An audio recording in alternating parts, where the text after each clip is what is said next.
I lost money betting on the wrong pistol this year. Watched my sure thing jam up at the range and burn through half my ammo before I finally dumped it. Meanwhile, the gun I laughed at last spring, now every guy in my crew wants to borrow it. Some even overpaying just to get a shot. I've seen brand new models get returned before the receipt cooled and so-called legends sit untouched while some ugly sleeper gets passed around like contraband. Don't trust top 10 lists, especially not mine, unless you want to save yourself $1,000 in regret. The market's a trap, loyalty's a joke, and half the experts online are just guessing. This year, I learned that the hard way, and I'm not letting you walk into the same mess as I did. Keep watching, because one pistol on this list will save your hide, and another will break your heart. Miss it, and you're on your own.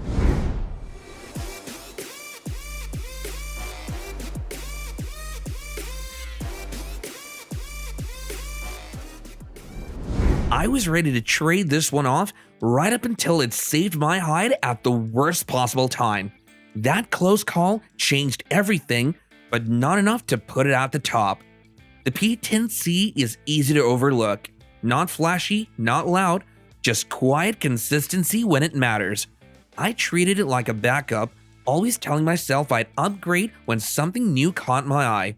Then my main gun failed in the middle of a brutal range session. Muddy hands, cheap ammo, zero margin for error. The CZ stepped in and ran without a complaint. No drama or quirks. That's why it belongs on any list of the best 9mm pistols you can buy in 2025. When everything else starts failing, it just keeps moving. Still, the grip divides people, and I've never caught myself bragging about owning one. Some guns are exciting. This one just solves problems. Even now, I sometimes wonder if it's too plain to ever be a forever gun. But every time I reach for something newer, I think about the day the P10C proved itself. And the next gun on this list? That one forced me to reconsider what best even means. Ever watch a pistol double in price overnight just because of a rumor? That is the Echelon.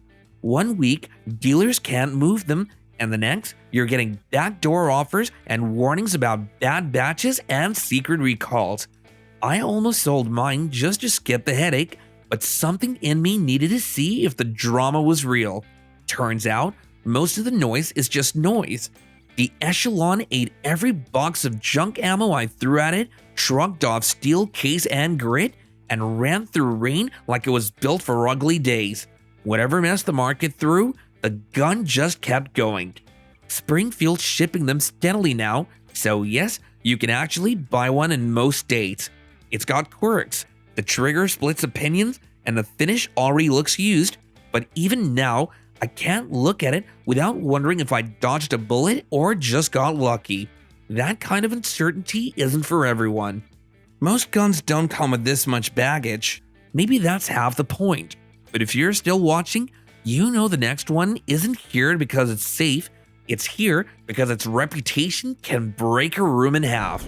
Early December, just a couple of weeks ago in fact, my usual dealer downtown tried to talk me out of picking up the effing 509 Tactical.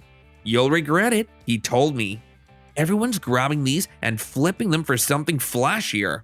I caved, walked out with a different pistol. But a week later, I swing by and spot that same dealer carrying a 509 on his own hip. He just gives me a nod like there's some inside joke I missed. Never got a straight answer, and I'm still wondering what he knew that I didn't. This gun's hype is real. One YouTube review hits, and overnight, the phones blow up. By noon, every last 509 is gone from the case. No haggling, no questions. Now if you want one before the year's up, you're in line behind guys waving cash. Everyone who's got one either guards it like gold or waiting to flip it for double in January. Mine's been stubborn about the trigger reset and long-term parts. Well, good luck. Even with all the rave reviews, I catch myself doom-scrolling forums waiting for the horror stories. So, do you dive in before 2026 hits or risk missing your shot? I haven't figured it out. Next up though, forget the internet. That gun built its rep where it actually counts. If you're already running the 45, the USP 9mm is almost a required companion, especially if you live for old school reliability, duty holsters, or just refuse to chase every trend that comes along. That was me. For years, I treated the USP like it was built out of tank armor. It's heavy, sure, and those 90s controls aren't doing anybody with small hands any favors, but I never questioned it until the first time it coughed during a timed drill. One jam, mid-string, and suddenly the legend cracks. Funny thing is, I still couldn't let it go. I watched shooters switch brands, swap calibers, even ditch guns after a single failure, but the USP always draws people back. There's something about stubborn reliability, or maybe just stubborn nostalgia. It's not perfect, the weight gets old, the controls are stubborn, and I've seen more than one shooter struggle with the slight stop under stress. Too stiff to trust when you need it most. Still, these are everywhere. Still on shelves and used markets, not rare or overpriced, just honest. After all the years and all the rounds, it's still the first gun I reach for when I want something that just won't quit, or at least shouldn't. I always call the PX4 Storm the weird one. Rotating barrel, odd looks, nobody brags about carrying it. I almost passed on it myself, but then a cop buddy of mine tossed his after a brutal range day, and suddenly my striker-fired favorites were choking while the PX4 just kept running. That barrel soaks up recoil and shrugs off grit. Turns out, it's not just a gimmick. On paper, PX4s get returned less than anything else in their class. So why does every forum have horror stories, and why are service centers always busy? It's a head game. You trust it, but never all the way.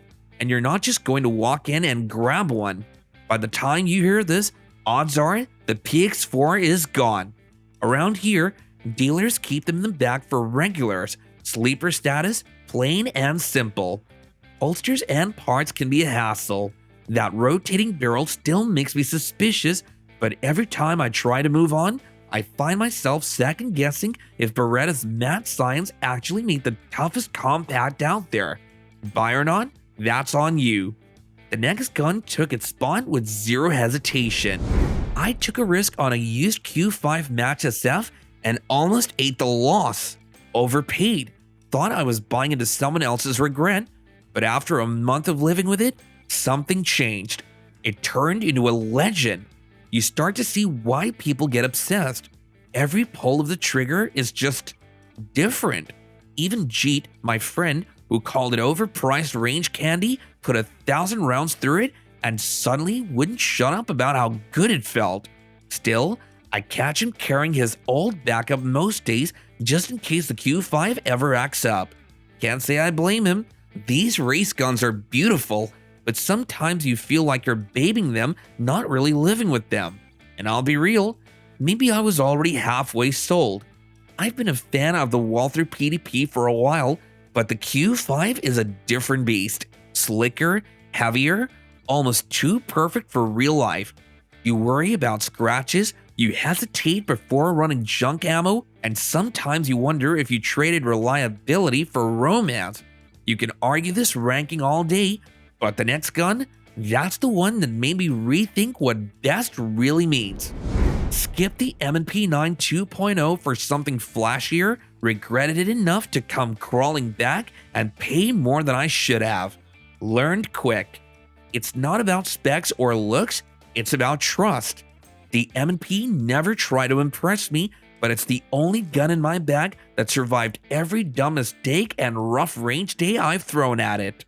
Nobody's flexing an M&P on Instagram, and the local shop crew never brags about owning one, but when the rental counter shuts down or matches leave everyone's gear battered, the M&P 9 keeps showing up loaded and ready. Mine's been coated in mud, sweat, and run through boxes of the worst ammo I could find, still kept firing. The grip has chewed up my palm, and the trigger, I've cursed it out more than once. Every time I tried to upgrade or chase something new, didn't take long before I was back to the M&P. No glory, no stories, just a pistol that refuses to quit. I thought I knew what reliable meant, but the next gun in this lineup forced me to rethink all of it. The grip's awkward for big hands, and the MOS setup means more cash sunk into upgrades. I almost gave up. Every time one showed up, I talked myself out of buying, convinced it was all hype. Never thought a slim Glock would be worth it, but after months of bigger guns printing, jamming, or letting me down, I finally paid up. First day carrying the 48 MOS, it vanished under a shirt and ran dirty, no complaints. Suddenly, all that griping about price and plain looks stopped mattering. I know a guy on his fourth. He buys every one he finds just to make sure he's never without it. Don't count on finding a deal either. Around here, if one hits the shelf, it's gone by the weekend. Spot one before New Year's? You'd better move fast because the next chance might be months out. I still resent the price and simplicity, but when I'm tired of disappointment, this is the gun I reach for. Think I'm overhyping it? Just wait for what's next. The next pistol rewrites everything you thought you knew about 9mm. Bought a backup thinking I'd never need it, but it turned out to be my daily carry. At first, I figured it'd be a placeholder, but the xmacro kept ending up in my holster while the pricier gun stayed in the safe. Drove an hour after hearing all the range talk, but walked in just as the last one sold. Still kicking myself for not moving faster. Around here, if you spot one, you grab it or you miss out. Mags cost a fortune, and the trigger isn't the magic people swear by online. There's always this itch in the back of my mind. Maybe it's too new, maybe it won't hold up. The data says first timers love it, but experienced shooters seem to burn through them and move on. Every time I think about selling, I miss it the next day. Trust me on this, waiting for a deal with these usually means watching someone else walk out with the last one. If you see an xmacro before New Year's, don't hesitate. Think you know what's coming? The biggest shocker on this list is next, and nobody saw it coming, not even me. There's always noise around the Max 9. Shop owners hiding them for regulars, old-timers trading rumors about bad serial numbers, people ready to pay extra just to get one that hasn't been passed around. Most folks chase something newer, shinier, with a better name. Not me though. I tried to upgrade, but nothing felt as right and stubborn as my old beater. I've carried mine through mud, rain, and enough neglect to put the fancy guns in the safe for good. No, it may not be pretty, and the trigger will never be the talk of the range, but when a pistol just keeps working after everything else throws in the towel, you stop worrying about labels. The ones who count on a Max 9 rarely talk. They just keep buying another, no questions, no hesitation. Sometimes you stick with what proved itself in a mess and not just on a spec sheet. You want a sure thing for 2025? This could be your last chance. The way these disappear from shelves, you blink and they're gone. But don't get comfortable, the bonus lineup isn't just leftovers. One of these almost stole the spot. I'll be straight with you, I didn't trust the PX9 duty for a second. Too cheap, Turkish made, looked like one of those why not it's $100 off mistakes. Bought one almost as a dare, thinking I'd pass it to a buddy or toss it after a few range days, but something weird happened. Started spotting more PX9s showing up at local matches, always with guys who didn't talk much, just quietly ran hundreds, even thousands of rounds without a single fuss. There's a rumor that the first batch shipped with a mystery trigger, never in the ads, never officially explained. And now I'm hearing collectors are hunting those early ones down just for the curiosity. Even I have to admit, the one I landed runs smoother than it should. The parts still worry me. Nobody stocks much, and the hardcore crowd said it's disposable, but so far, this throwaway just keeps shooting. I still don't feel right about recommending it over a big name, but if the price holds, I'd buy another just to see how far it'll go. Next bonus, the exact opposite. All style, but don't be fooled, it's got stories too. You never forget the first time a show gun gets dirty for real. My Kimber Micro 9 was still shining from the safe when I dropped it on gravel running for cover. Half the grip scuffed, slide picked up a scratch I'll never buff out. That's when I stopped treating it like jewelry. It's too small for gloves, and the controls have their own mind in a rush. Still, I've watched bigger, bulkier guns get left behind while the Kimber keeps sliding into my pocket. One winter, it was the only gun I could draw from a jacket and not snag. I've heard all the complaints. Too nice to trust, too easy to mar, just for show.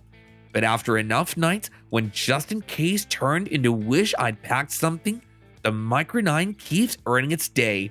If you spot one sitting unsold at the shop, grab it right away, because when you finally need a pistol that hides and works, you'll remember the day you passed one up.